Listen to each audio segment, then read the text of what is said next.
Hello ફૂડી friends, Krishna kitchen ખજાનામાં તમારું સ્વાગત છે. વ્રત તહેવારો ચાલુ થવાના છે, તો તેમાં ખવાય એવી ખૂબ જ સરસ રેસીપી, ઇઝીલી બની જાય એવી રેસીપી આજે જોઈશું, કોપરા પાક. જો તમને મારા વિડીયોઝ પસંદ આવતા હોય તો લાઈક કરો, શેર કરો અને સબસ્ક્રાઈબ કરો. તો સૌથી પહેલાં આપણે 2 કપ કોપરાનું છીણ લઈશું. માર્કેટમાં આવી રીતના 2 ટાઈપના કોપરાના છીણ મળતા હોય છે. આપણે આવું નાનું છીણ લેવાનું છે. જે પેનની અંદર કોપરા પાક બનાવવાનો છે એ પેનની અંદર જ આપણે કોપરાની અંદર થોડુંક દૂધ લઈ અને એને 15થી 20 મિનિટ સુધીને રવા દઈશું. મિક્સ કરી લઈએ. આ પ્રોસેસ ખૂબ જ જરૂરી છે. આવી રીતના ડ્રાય કોકોનટ હોય તો આપણે દૂધમાં પલાળી રાખીશું તો કોપરા પાક એક આપણો એકદમ સોફ્ટ બનીને રેડી થશે. હવે આપણે પ્રોપર એને દબાવી અને 10થી 15 મિનિટ સુધીને રવા દઈશું. મેં 2 કપ કોપરાના છીણની સામે 1/4 કપ દૂધ યુઝ કર્યું છે. હવે આપણે 10થી 15 મિનિટ સુધીને ઢાંકીને રવા દઈશું. 15 મિનિટ થઈ ગઈ છે. હવે આપણે એમાં 1 કપ દૂધ એડ કરીશું. મીડિયમ ફ્લેમ ઉપર આપણે હવે એને શેકીશું. 5 મિનિટ કોપરાને સરસ શેકી લીધો છે. હવે એડ કરીશું 1 કપ ખાંડ. હવે આપણે મિક્સ કરીશું. ખાંડ હવે ઓગળવા લાગી છે. હવે આપણે જ્યાં સુધીને ખાંડનું પાણી બળે ને ત્યાં સુધીને આપણે એને કોન્સ્ટન્ટ ચલાવતા રહીશું. આ રીતમાં તમારે કોઈ પણ જાતની ચાસણી કરવાની જરૂર નથી. તમે આમાં ફોલો કરશો તો ખૂબ જ સરસ સોફ્ટ એવો કોપરા પાક બનીને રેડી થશે.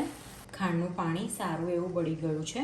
હવે આપણે અંદર એડ કરીશું 2 ટેબલ સ્પૂન જેટલું ઘી. 1/4 કપ જેટલી ફ્રેશ મલાઈ છે. હવે 2 ચમચી દૂધની અંદર કેસર પલાળીને રાખ્યું હતું એ એડ કરીશું. એનાથી ખૂબ જ સરસ કલર અને ફ્લેવર આવે છે. હવે આપણે મિક્સ કરી લઈશું. જો તમારે દૂધની મલાઈ એડ ના કરવી હોય તો તમે દૂધનો પાવડર પણ અંદર એડ કરી શકો છો. હવે આપણે 10થી 15 મિનિટ સુધીને આવી રીતના કોન્સ્ટન્ટ હલાવતા રહીશું. એડ કરીશું 1/2 કપ માવો.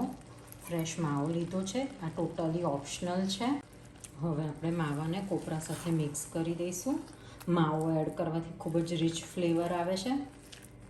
માવો અત્યારે મેં મોડો લીધો છે પણ 1 કપ ખાંડની અંદર પ્રોપર આવી જશે. આપણે જે મલાઈને દૂધ એડ કર્યું હતું, ખાંડ નાખી હતી, એનું પાણી પ્રોપર બળી ગયું છે. તમારે જો લચકા પડતો કોપરા પાક વાડકીમાં સર્વ કરીને લેવો હોય તો આ અત્યારે પ્રોપર કન્સિસ્ટન્સી આવી ગઈ છે. પણ આપણે એના પીસીસ પાડવાના છે એટલે હજુ થોડી વખત એને ઘટ કરીશું. મિક્સર આપણું સારું એવું ઘટ્ટ થઈ ગયું છે. એડ કરીશું ઇલાયચી પાવડર. મિક્સ કરી લઈશું. હવે કોપરા પાક સેટ થવા માટે રેડી છે કે નહીં એ ચેક કરવું હોય તો આપણે થોડુંક પોર્શન ડીશમાં રાખીશું. હવે અને ઠંડુ પડે પછી આપણે ચેક કરીશું. હવે આપણે જે મિશ્રણ ઠંડુ કરવા રાખ્યું હતું એ સરસ બોલ ફોર્મમાં આવી ગયું છે એટલે આપણો કોપરા પાક ઠારવા માટે રેડી છે. હવે મીઠાઈ ઠારવાના કન્ટેનરમાં મેં ઘી લગાવી દીધું છે. આપણે હવે કોપરા પાકનું મિક્સર ટ્રાન્સફર કરીશું. દબાવીને એને ઠારી લઈશું. ખૂબ જ સરસ એકદમ લાઇટ યલો કલર આવેલો છે અને એકદમ સોફ્ટ બન્યો છે. તમારે જો એને ઠારવો ના હોય તો એના લાડુ પણ બનાવી શકો છો. હવે ઉપર આપણે બદામની કતરણ એડ કરીશું. એક વખત આપણે પ્રોપર એને દબાવી દઈશું જેથી કતરણ કોપરા પાકને ચોંટી જાય. હવે આપણે એને ઠંડો થવા માટે રાખીશું, પછી એના પીસીસ પાડીશું. કોપરા પાક સરસ ઠંડો થઈ ગયો છે. હવે આપણે એના પીસ કરી લઈશું. હવે આપણે એને સર્વ કરી લઈશું. તો રેડી છે કોપરા પાક. કોપરા પાકને આપણે 10 દિવસ સુધીને ફ્રીજમાં આરામથી આપણે એને સ્ટોર કરી શકીએ છીએ.